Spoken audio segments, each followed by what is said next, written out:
think we're good. Friends, league mates, countrymen. We're here. Another great season of league name TBD rolling right along. Playoffs start tomorrow.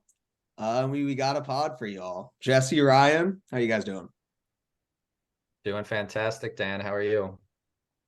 A-okay. Nervous, but I at least made the playoffs. Was not a guarantee this year. Still haven't missed them though. Every season I've made it. I'm glad you guys invited me. It's been long overdue, and I'm glad I'm finally getting the platform I deserve.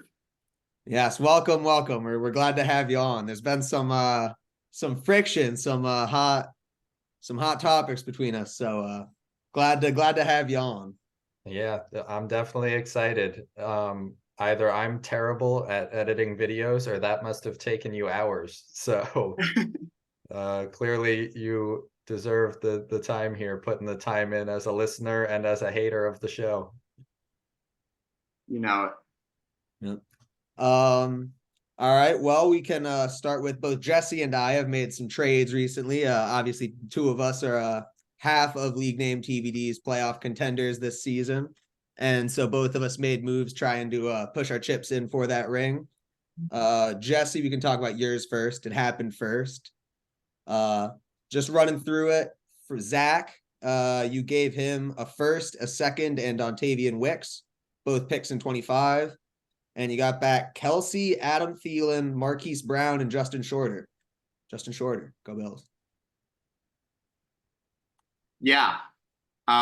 There's actually kind of a funny story behind this. I was, deciding that I wanted to go for it. And I was sitting with Tom. CNC sweepstakes. Yeah, I know. Yeah, that was a failure, or a success, depending on what you think. But so Tom and I were sitting on the couch together, and I was like, damn, I got to make a move. So I started talking with Zach, and I was feeling good about my offer. And then he said, I need Dontavian Wicks. I was like, why is that like such an essential addition? Because I like kind of bonded with Dontavian. Like I added him on waivers one. Anyways, so we were like, we got to ask for the worst player on Zach's roster just to feel like we got the win. As soon as the trade went through, I dropped Shorter. Right. I didn't even see that. I was very confused when the texts in the group chat were Justin Shorter on the come up or something like that. I was like, did I miss some Bills news? What's going on? And then the trade dropped, and Justin Shorter was not the highlight of it. No, he'll rise again. Ryan, curious, what are your thoughts on it? Yeah, so I thought it was very curious. Once Jesse's team had that big week, I forget exactly what week it was, but I'm sure you remember, Jesse. I'm sure that's what pivoted you away from CMC and towards going for it. I understood the move, and so obviously the trade wasn't a massive surprise, especially given that yeah, so pretty much I thought it made sense in terms of both teams. I honestly was surprised that Zach was willing to throw in the towel. I know he was out of things, but he's definitely seemed like one of the members of the league that is always in sort of like a let's go for it mentality, never really showed any interest in rebuilding. But I think it made sense for him too. As far as value, I guess it was about even. I think that we're starting to see the end of Travis Kelce, and that was kind of evident this year. I think he's tight end 2 right now, so like it's definitely still an advantageous piece. Definitely one a contender would want to have, but I think the gap between tight end 1 Kelce last year and tight end 2 Kelce this year is actually quite massive. I was looking at it at work because that's all I do at work is fantasy football. And he was 100 points clear and like 5 points per game clear of the entire tight end field last year. And this year, that's obviously not the case. So that's where the first going out, I had a little bit of reservation. But I mean, every team in this playoffs has definitely come to play. There's no slouches. So, I mean, even just getting there was an effort. and I can vouch one that not all of us were able to accomplish. So the move worked in that regard. It's just gonna remain to be seen, I guess, what that first looks like down the line, and how much more Kelsey we have left, because pretty much every other player in that trade, I'll be honest, seems like a bit of a wash. I traded for Marquise Brown in another dynasty league about 8 weeks ago, and I have not been thrilled with him and Kyler. And I think Thielen came back to earth, unfortunately, like right as that trade went through. So he's just more of a depth piece. So it's pretty much Kelsey and the first are the only things I'm paying attention to. Yeah, I mean, if you're the Raiders, you're definitely not happy about the production you've gotten out of Marquise Brown and Thielen from that trade. But I mean, even still, Thielen, I think the timer might just be up on him. I don't know how much more relevant Thielen, how often you're going to be able to start him ever moving forward. But Kelsey, you got this year. I doubt he falls off completely next year. The decline's starting, but he's still a top end tight end. And Marquise Brown's not old. Kyler's likely sticking around in Arizona. If not, they're going to get another better quarterback. And so he should be around for a while. So I think the price added up. I think it was a good value deal. A first and a second is steep, especially with the super flex swap. That second is not meaningless in a 10-team league with the super flex switch. That's like a late first in a regular. And Wicks. And Wicks. And Wicks. Dontavian Wicks, who Marquise Brown and Adam Thielen this season been stock down. Dontavian Wicks, the stock is up. Zach might have been an astute move on his part to get Wicks in there. Shorter's stock has been stagnant. No, it's not Justin Shorter season just yet. Maybe Diggs, Gabe Davis, and Shakir go down, and you get them for the championship week push. Shorter will be your league-winning guy. Yeah, I like with the trade, I realized that I had to go for it, and my depth, I'll give Ryan his flowers in the sense that my team does not have a lot of depth, and I'm one injury away from not having a chance. And so I just really needed to improve my depth and also give myself a real chance. So I feel good about it. The trade passed through my 12-step progression plan. It passed all the steps. And so it was I think it was a good deal for me. I think my first is actually going to be really valuable going forward. Like, I could definitely foresee my team changing directions quickly depending on the result of the playoffs. So, yeah, we'll just have to see. Yeah, that 25 first could be significant for sure. Definitely. What was I going to say? Oh, I just was curious when I went through, because at the time, I know Hawkinson was out there, and I'm sure there was one or two other guys that could have been acquired at such a price tag. I was wondering if you just went to Zach and it worked out and you pulled the trigger, or a first and a second. I don't think a ton more needed to be on top of that from my conversations with Pat in order to be acquiring Hawkinson. I didn't know if Kelsey for some reason was your preferred target or. Yeah. With Kelsey, I think I was getting him at a discount because of his underperformance this year. And I still think he actually just hasn't been at his best. And I think he still has a lot of room to grow as the season kind of dwindles down and things get real. And yeah, I think he has more to offer. I think it was a value purchase, even though he's an older player. I've been quite critical of some of your moves, but I will say that it feels like every time you're watching the Chiefs and it's like game-winning drive or something like that, they just force feed the guy. So as the season, this is the most pressure they've had at the end of a season in some years. So must-win games up ahead.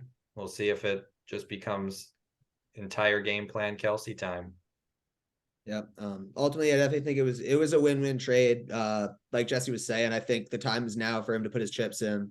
You have CMC playing all world, and if you're not gonna trade him and get massive value out of it, might as well go the other way and really push for a chip, which I think honestly we'll get to the playoff picture in a sec, but I see it like almost dead even. I see 4 teams, all of which have about a 1 in 4 chance of winning a ring this year. So Dan's the trade. other, the other big trade that went down included yours truly. Curious to hear your thoughts. The first 3-team trade in league history, and a pretty I don't straightforward. know that that's true, but I can't remember. I feel like there has to have been one. We talked about it. None of us were able to come up with one. League, if you're watching, drop in the chat if we're forgetting one, but none of us were able to think of any. But anyway, yeah. I sent Nico Puka. Nico sent Pat Achan, and Pat sent me ETN. There was some other picks and stuff involved, so a couple of names, but everything was pretty minor outside of that. Really, the core of it was that 3-player swap. So I'm curious to hear what y'all think. I would actually, I'm just gonna go through it because I don't know that I agree with that rest of it being a wash. So yeah, obviously the big 3 pieces were the ones you mentioned. Nico also acquired 24 second out of Tom, which is going to be a top 13 pick in our first or 14 pick in our first super flex draft. And he got Dan's 3rd, which is pretty much a wash. Jesse's 26 second went to Pat, which could be valuable.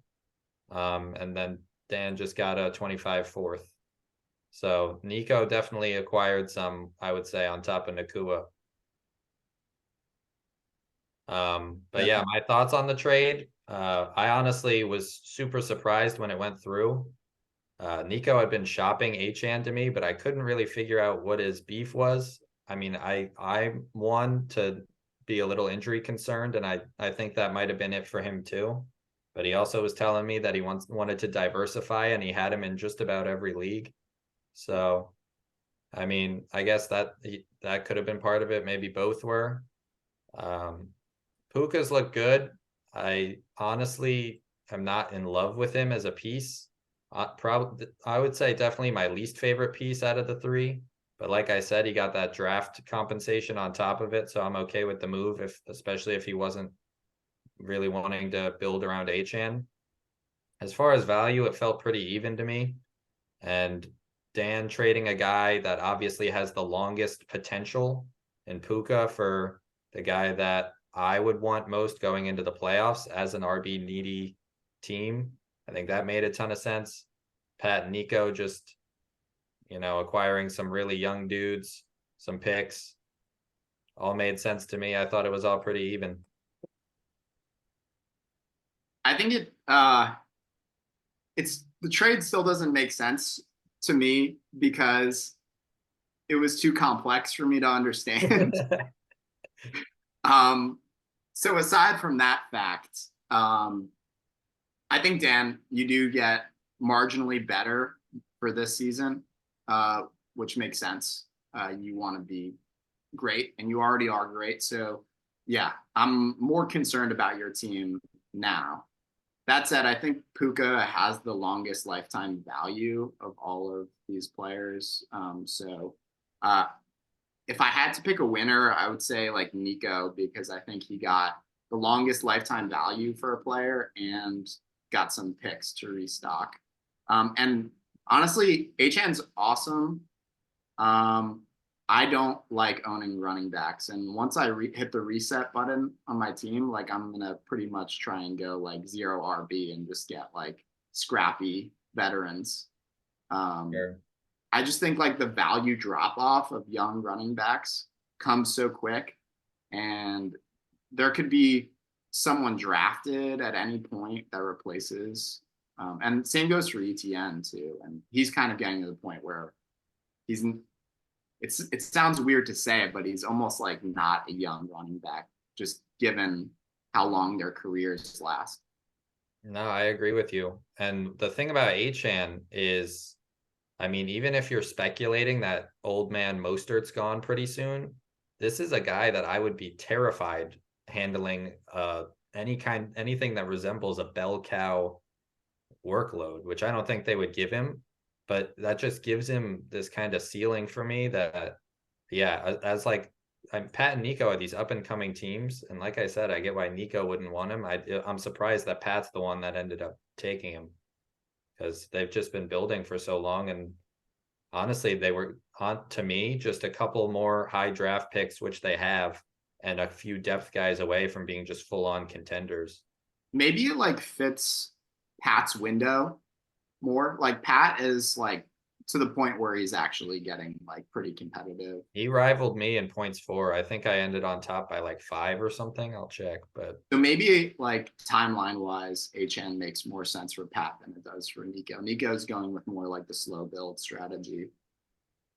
Yeah, I mean, I think this time next year, both teams could. I mean, maybe not once the playoffs start, but both teams should be in the hunt next year, like high key. Pat took, or I beat out Pat by 23 points for. Sorry, go on. No, you're good. That's close. No, it was. I hate to see my Prince Puka go.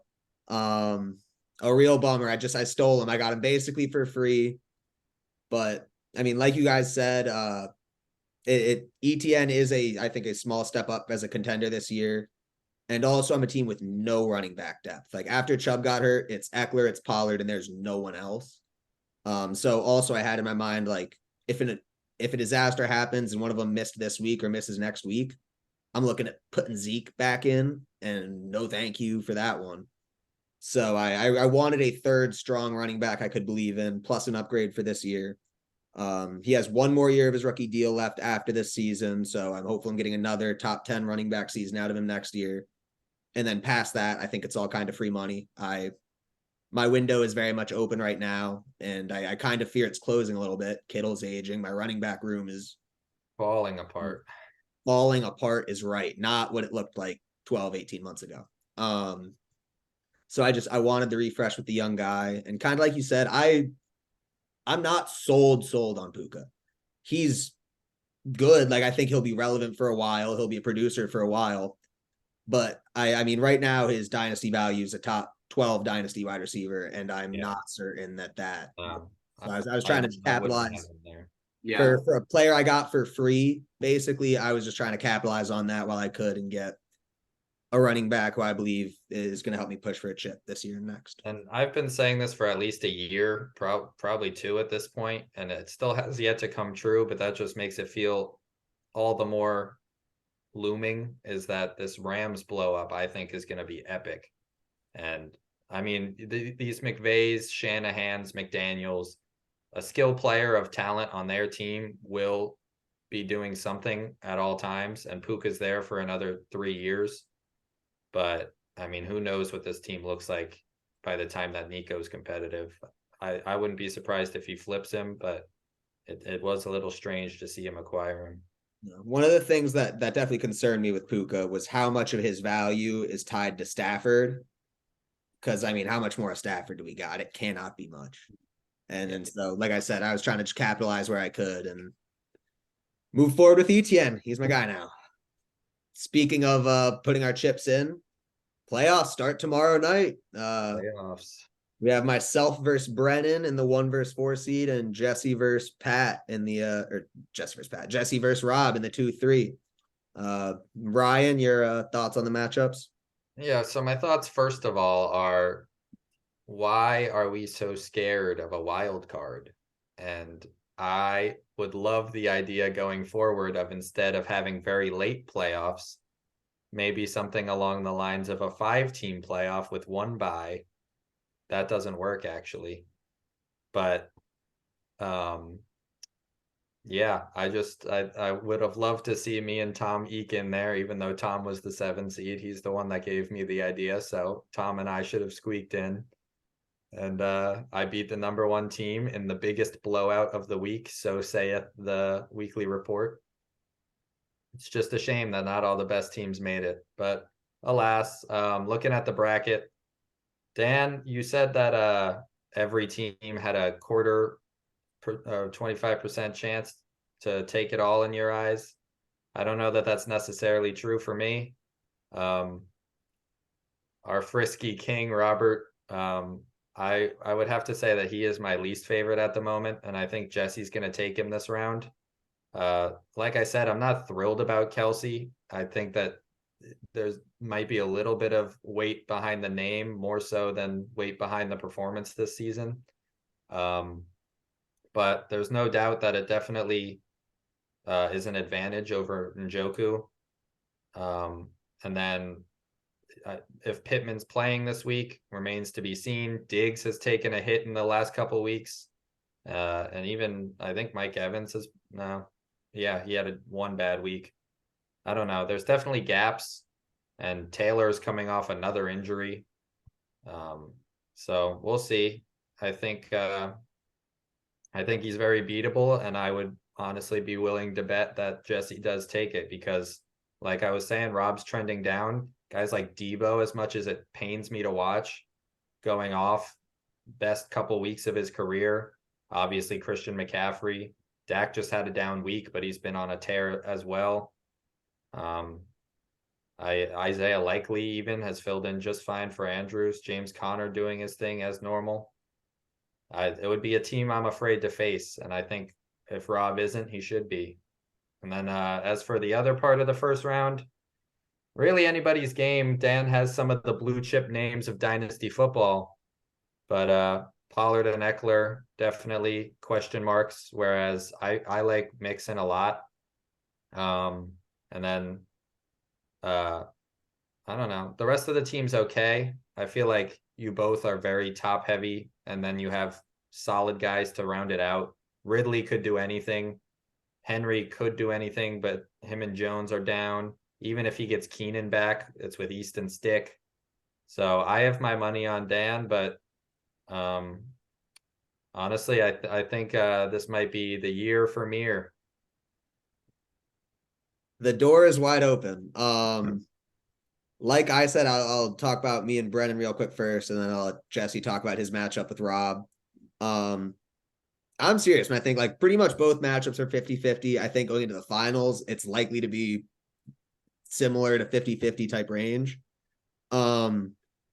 Brennan scares me. He has a lot of good matchups this week. Hurts versus the Giants could be the QB1, could to Allen versus the Chargers. I wouldn't be afraid of that because it's Boston Scott week. It's not tush push week. Boston Scott week. Make it happen. Speak it into existence. The tush push. But yeah, I mean, like you said, Mixon and Kyron to Eckler and Pollard. I think I prefer Mixon and Kyron, but it's close enough. And both of us, I mean, my wide receiver 3 is now Hopkins with Jamar out. But I mean, we both still have pretty monstrous wide receiver rooms. I mean, CD and Jettas versus Tyreek Hill and AJ Brown. So I mean, I don't need to go into too much more. It's looking like the last matchup of the day is Kittle versus Baltimore.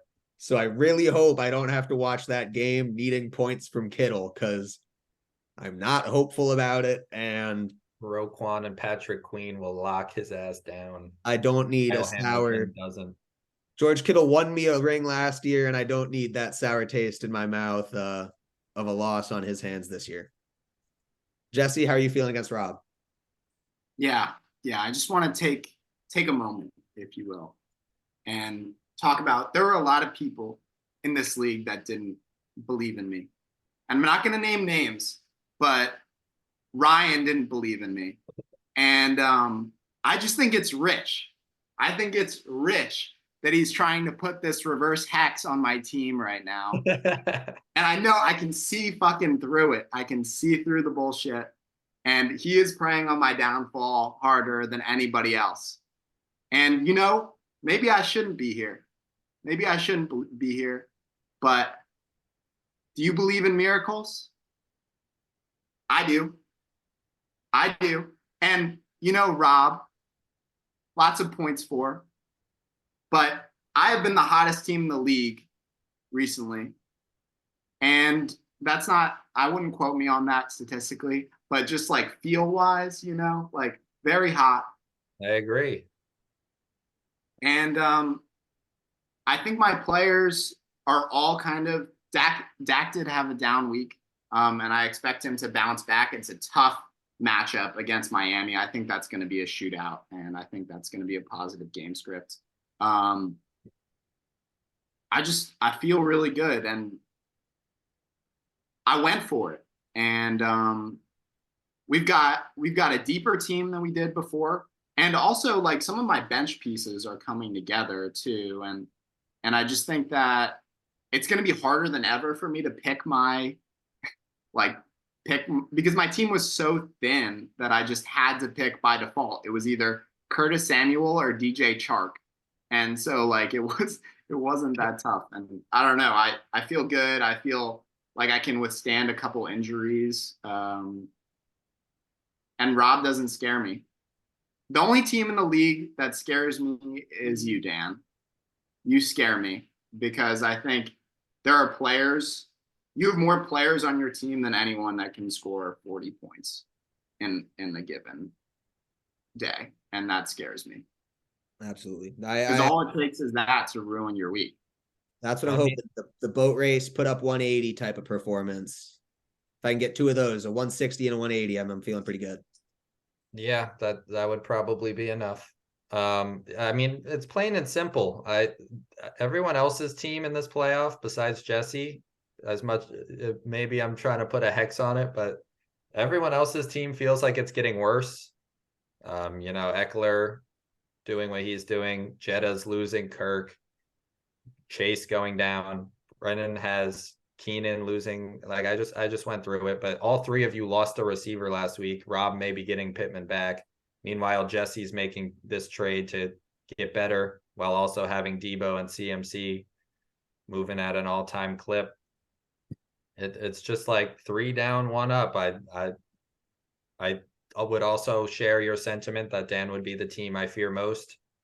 But yeah, year for year. All right. Well, with that, we can turn our attention to the toilet bowl briefly. Oh, I forgot we were doing that. We don't have to dive too deep into it, but our matchups, we got the 10 seed Nico versus the 7 seed Tom. And looking at it for a 2-13 team, looking at Nico's lineup, I would not want to be running into him. It's insane to me that he's honestly been as bad as he was. Like high key, I would not want to be running into this team this week. Like Tom's got some guys, but I would be nervous if I was Thomas Griffin right now. Yeah, and you know what? The theme of this league is always that the least deserving team loses it all. So Tom as my should have been playoff compadre. He's the least deserving in this toilet bowl. I love that we're finally getting the expansion teams in the mix. It's nice for instead myself to ride Pine watching the toilet bowl go down. I mean, yeah, none of the teams are that bad. I honestly think Luke's gonna lose out. I just there's literally not one person on this except for McBride and maybe Ingram and Ferguson on his team that seems to be like performing to how they should be performing. Cup has been stepping up a bit. But he's just been up and down. He's like Kelsey for me, where I'm starting to see like the bulb go out, and it's not a guy I want to charge into battle with, especially against Ayuk, Moore, T. Higgins, Hawkinson, Zay Flowers, Drake London, Achane. Like it's not really close for me. And he doesn't have his first. So I think the whole organization's really in a demoralized state. Yeah, like you said, Nico, I think, has a squad. Tom just had a week and a half himself. So, I mean, I think it's Luke's to win at this point. Whatever the reverse of your championship to lose, I guess his toilet bowl to win. Yeah, I kind of agree. Everything has gone wrong for the Curb Stompers this year. I mean, you look at it and like going into the season with this team, feel like all right, not great, not terrible, but boy, have things just every single thing short of Trey McBride and Jake Ferguson gone horribly. Sending in Watson and Dobbins, I was a little afraid. Dotson and Pickens, awful. Dobbins is just brutal. I mean, Cup, it has not been a good year for the Curb Stompers. And yeah, I agree. Shaping up to be a Luke versus Tom toilet bowl championship. Exciting prospects. And the punishment this year is taking on all undone punishments. So. Exciting. I think we're all overdue for some calendars. I think you're overdue for some waffles. A lot of waffles. I was actually thinking that I will finally have time to do it after New Year's, but we'll see. Exciting stuff. Jesse, any thoughts on the toilet bowl? Yeah, I think you guys got the matchup right. And it pains me to say this because I like what a lot of these franchises are doing, but Luke has just had like some really brutal luck, and Tom too. Like I don't know, Tom. I just remember Tom's team being like the scariest fucking team like ever, like Yeah. Not long ago. not long ago. But I just think he's traded away Taylor. I think Tom's gonna be the final pooper, sadly. Oh, no. Could be. Um, All right, and we are running out of time on our free Zoom.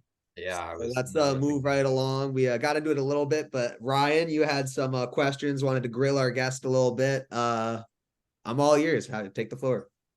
Yeah, so I was the one that originally pitched the idea of a guest. It only felt natural that it would be the one who just dropped the diss on our entire show. Give him a chance to really say what he has to say. But one thing I'd love to see in this league is a little bit more love for dynasty fantasy football. So I just want to start bringing more guests on, really picking their brain, because I really want us to start getting passionate about this. So pre-show we were talking about some grilling, but it's a very friendly interview. I want to hear from the man behind the team. You kind of touched upon it that this window is closing. I was just curious what you think your window looks like at this point in time. You know, I see my window really as a door because as soon as I open it up, I can step into something else. And it's not blocking me. It's not blocking my way. My future is what I make of it. And I've got some pieces that I can trade along and get younger.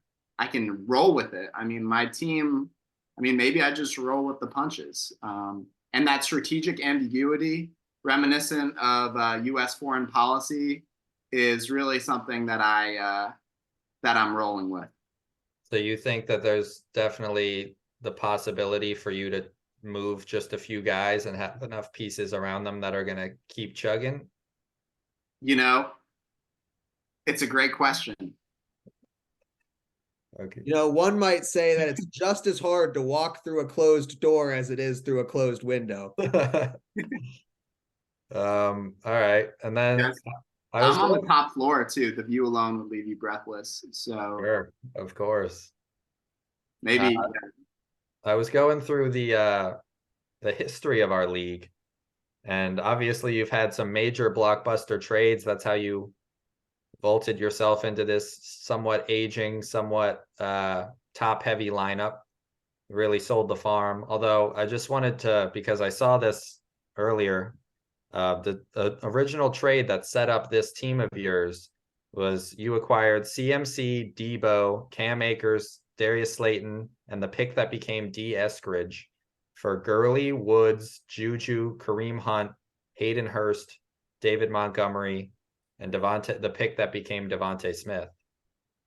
So I have to say that as far as getting out on the right players and getting in on some of the, also, I don't know what I just said, getting out on some players that were about to combust and getting in on two guys at least that really make up the core of your team right now. That was well done.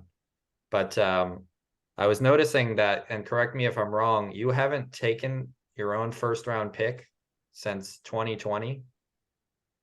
I was just wondering if that was by some kind of strategy or if you just walk us through that. Yeah. Well, my trusted team really has a 5-stage risk threshold in order to evaluate talent in the draft. Basically, we rate all the players on a scale of 1 to 5 of how much I want them. And we use that to evaluate talent. And so missing out on first round picks doesn't mean that much because I can make additions that have value in the third round.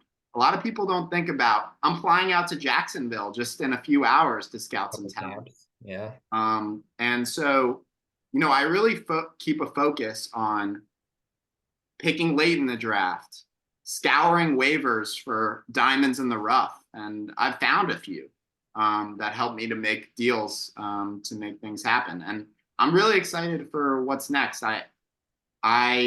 My scouting department has been really talking about making some early trade or some early picks. So they're excited about that. I'm going to hold them back for now, but they could get going soon. Looking to head to the top of the order. Interesting. The CMC sweepstakes may begin anew. Who knows? Who knows?